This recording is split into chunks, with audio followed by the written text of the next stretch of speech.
It is One Soccer Today for this Wednesday, January the 24th, 2024, with Jenkins, Wheeler, Wilson, and Platt today. Gareth, great to have you back, buddy. It seems only fitting that with your return, I give you the first word on the first item on the show. And we're going to get into this within 20 seconds because we have a lot to talk about today. Let's start with Toronto FC, as the news came out yesterday that Jonathan Osorio has been named the 8th captain in club history. Obviously, it is a big mantle to take after the departure, of course, of the Bradleys, but Michael Bradley, of course, synonymous with the club. He is a John Herdman guy. He knows the gaffer knows him, and perhaps surprising to some, but those who really know this club, that it was Osorio and not one of the Italians. Your thoughts on the decision?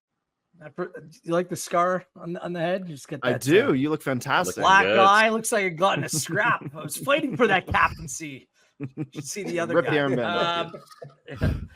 First off, congratulations to Jonathan Osorio. Most appearances in club history, a local guy. It seemed like that was the straightforward decision to make, to pass over the captain's armband. And Michael Bradley's missed a lot of football over recent seasons due to injury. Osorio regularly wore the armband. When it comes to stories like this, it's easy to focus on, yes, the reason why Jonathan Osorio was named captain, but my mind is just the way that it works. I look at who wasn't named captain. And there's a guy who just 2 years ago was the captain of Napoli, one of the biggest clubs in Italian football, and he's being overlooked here in Lorenzo Insigne. Insigne actually wore the captain's armband 9 times last season for Toronto FC, and he's being overlooked, which is very interesting to me because Herdman came out and has said repeatedly over the course of the early stages of this preseason that it's about making sure that these players have value, that they're part of the leadership group, that they have big voice in this team. They're coming back in motivated. They are, the buy-in is what's required here. Well, there would have been incentive to give the captain's armband to Insigne, not to reward him for any of his play or behavior over the course of the last little bit. But wouldn't that have been a massive carrot to dangle in front of him? You are the leader of Toronto FC. You are staying here for the foreseeable future, and this is your team. It could have played out that way.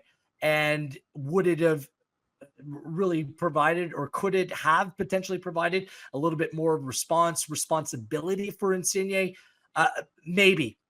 This has to be the conversation that was being had. Herdman's an expert at this, so I'm not even questioning the decision. I fully back Osorio getting that, being named the captain, but I just wonder what this means for Insigne and Bernardeschi going forward. Osorio, from what I'm told, was very much part of the leadership group last season, along with Sean Johnson, who was out of the team through injury as well. And quite frankly, there was division within that room. There were problems amongst players, and Bernardeschi and Insigne first and foremost. So what actually changes here going forward? That's what I wonder. The Herdman mantra, the Herdman way, that will have a significant impact. And from what I'm told thus far, in terms of the preseason, it has had an impact already. But Osorio being captain, is he going to be able to control, the way that the players respond, react moving forward?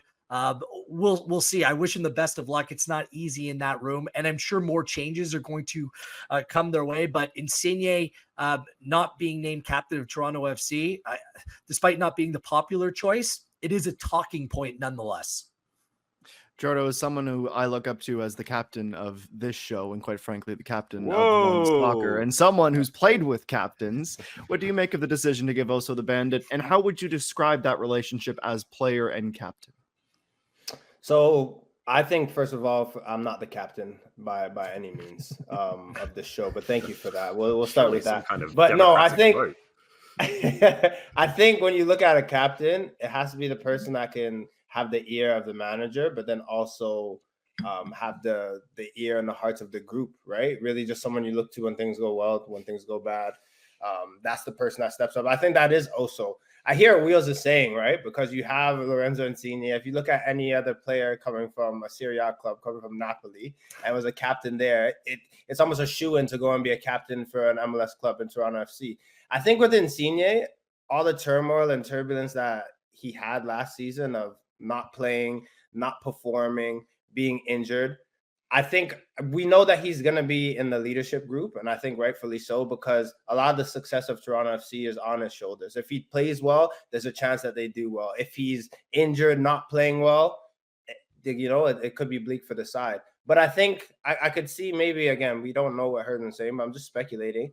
Picking someone like Osorio, Mr. Toronto, been with the club over 300 and however many appearances, definitely will get to 400 in his career. And having Insigne just focus on Insigne and being the best version of himself, and picking someone like Oso, who John Herdman can speak to, who has the respect of the group, as opposed to that's another thing to put on Insigne. If things go well, if things go wrong, it's definitely a talking point, because Will said it best. Napoli is a huge club, and he was a captain there and felt well and did well. But I think also too, that's a situation where Insigne felt comfortable. He felt like his best self. He hasn't felt like that at Toronto. I think picking someone who's steady, who deserves it, in Jonathan Osorio, I think that's the right call. But you definitely can speculate because of the magnitude of the club that Insigne once played for. But you know how it works, Jordan. Like, as much as a captain's armband can be symbolic, there's ego involved here. And you know that Insigne would want to be named captain for all of those reasons. It's not necessarily to lead, it's for what it represents, right? And this just, for me, just keeps that door thrown wide open, that if there's somehow, some way, a taker for that monstrous salary of Lorenzo Insigne, come and get it, because Toronto FC and Herdman have prioritized Osorio over Insigne in that role. Perhaps I'm looking too much into it, Ollie. That is undoubtedly a part of it, I think, is that the reality is, and I'll maintain this is the reality, as much as obviously they're not going to say it publicly. If someone comes in tomorrow and says, we'll take Lorenzo Insigne off your hands, TFC say, yes, please. Like, let's get out of this contract and cut this short. I think they would do that in a heartbeat if they had a solution by which they could do it without kind of, having to pay him off or whatever the case may be. And I don't think that solution has presented itself yet. So I think that's part of it. But more than that, I just think, like, if you asked anyone around Toronto FC, any supporter, who do you think deserves to be the captain of this club more, Jonathan Osorio or Lorenzo Insigne? Every single person would. I don't know that a single person would say Insigne right now. It's Osorio. And for me, that's quite an important symbolic statement in a way for John Herdman to say, he does deserve it, and he's going to be the captain. And I think there's a very fine line, and at times TFC have crossed it badly between, trying to win over the Italians and get their buy-in and get their commitment versus just indulging them and giving them things that, to be honest, they haven't earned, or, excusing things that haven't been good enough. So I think this was an important one. In terms of Osorio's ability to kind of command the room and get the respect of players who have played at higher levels, who have been the captain of Napoli and so on. Again, I think that's kind of Herdman saying, this guy embodies the values I want our team to embody. This is what is important to me. And if you can't respect that and see this guy as your captain, that's kind of a problem with you more than it is what we're trying to build here. So I like the decision. I think it was important that he went this way and didn't just kind of toss it to Insigne to appease him. Just add on really quickly, Osorio playing his best football, how far will that take Toronto FC versus Insigne playing his best football, and what that could mean for Toronto FC? Perhaps that's just a pipe dream now, that he will reach that level with Toronto FC. Certainly from a talent perspective, he is capable of doing that. It's now going to be up to John Herdman to be able to pull those strings in order to motivate, inspire, make that player feel the love that he feels that he needs in order to help take this team forward. It's not going to be with the captaincy, but what's it going to be? So it's a tricky one. Yeah, certainly one we'll watch, and we congratulate Jonathan Osorio on the honor. Let's talk some Vancouver Whitecaps. They have certainly been Canada's best Major League Soccer side in the past few seasons, and they are going into a very special year, Oliver Platt, their 50th anniversary season. What have you made of their offseason so far? Of course, their preparations as well for CONCACAF Champions Cup. Doesn't really feel like it's fully got started yet. I think more is needed. I wouldn't say that looking at that roster right now, it's better than it was last year. The headline additions and departures are obviously Fafa Pico and Damir Krajlak coming in, Junior Hoylett, Richie Laryea, and Simon Bescher going out. Laryea, obviously, he was just getting started in Vancouver after joining on loan, but that's a big piece looking ahead to this season to not have on the roster in a position where they're light at wingback. And then you look at Hoylett and Bescher versus Pico and Krylak. You can say maybe that's a bit of an upgrade. Hoylett didn't really get going. Bescher's still a young player. But I still think more is needed there. If this team is really going to take the next step and be one of the top 4 clubs in the Western Conference, compete with Seattle, LAFC, and potentially leapfrog, one of them in the league standings or in a playoff matchup, I think they need another impact player. And that could have been Richie Laryea with a full preseason under his belt, more settled into the group. Doesn't look like that'll be the case. I think the interesting decision now is whether they have that DP spot, they have some room to spend some money. Do they still do that on a wing back, as they would have done with Laryea, or do they try and go for a more cost-effective wing back and maybe bring in another player to that forward line, particularly now with Bescher gone, their only real natural striker is Brian White. So that's an interesting one, I think, to wait and see what they do. But this, to me, is a team that is still lacking one key piece to really take that next step in the Western Conference. That has recently capped Brian White to you, Mr. Oliver Platt. Gareth, do you agree with the assessment? Somewhat. I think I'm a little bit more encouraged by what the Whitecaps have done, bringing in 2 players with pedigree in Major League Soccer. Krylak scored well over double-digit goals just 2 seasons ago. I felt that they were a little bit young in some of those positions in attack, and I think that this just gives them a little bit of a different dynamic. I really like how they got that business done early as well, but I'm kind of looking in behind, like from an expected goals perspective, they were top 5 in Major League Soccer last season. Like they regularly generated chances, and now I think that they have a little bit more of a different dynamic in terms of options they can turn to. I just think that they need a center back. They're paper thin at that position. That's what needs to be addressed. Perhaps a right back as well. I do think you have options that can play those roles the way that the team shifts and rotates. But center back's an area that I think they need to address, and that's kind of what cost them that first leg against LAFC. So that's the area that I look them to address. But I'm very encouraged by Vancouver. 50th year. I think this could be a really significant season for them. Got to get that extra business done. Ollie, I agree with you, a player or 2 away, but I think that the areas where they need to improve, maybe we just differ there. Jordan, to weigh in, do you also think that they enter the season as Canada's strongest Canadian MLS side?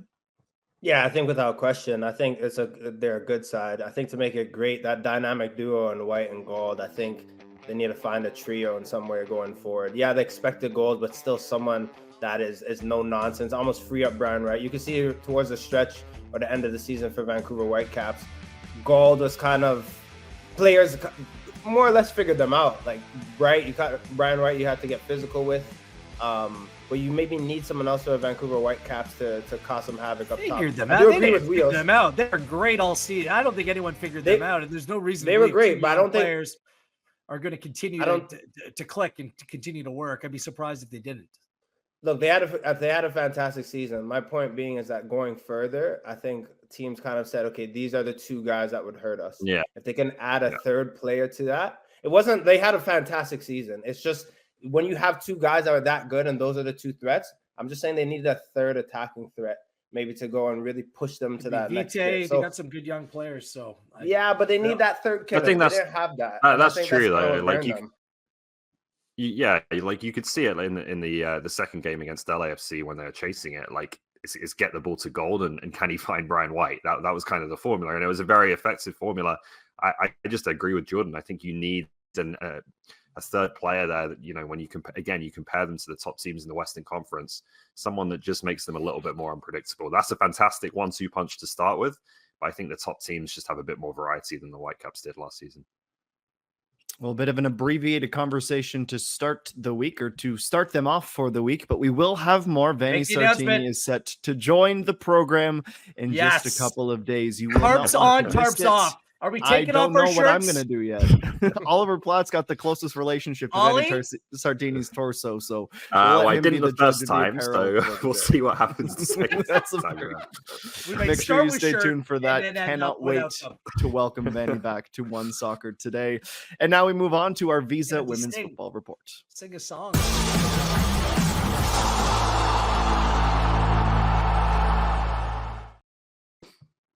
It was a big day for Canadian transfers in the women's football landscape. Of course, we mentioned Christine Sinclair signing on her one-year deal with the Portland Thorns, where she will be joined reportedly by Jessie Fleming, set to come over on a £250,000 move. But it was not the only set of moves that happened yesterday for our Canadians. A special shout out to Chandra Davidson of Hamilton, Ontario, through the Burlington Bayhawks and the Indiana Hoosiers to Benfica, certainly hoping to follow a similar path as Chloe Lacasse, how much she was quickly adored by that city, taken in, and really turned on the goal-scoring boots. It'll be interesting to see how Davison is able to fare on through 2026. Hopefully for Chandra, she can make a case for Bev Priestman to get her back in her orbit and perhaps find her first Canadian cap. Congratulations to her, and our thanks to Visa for today's Women's Football Report.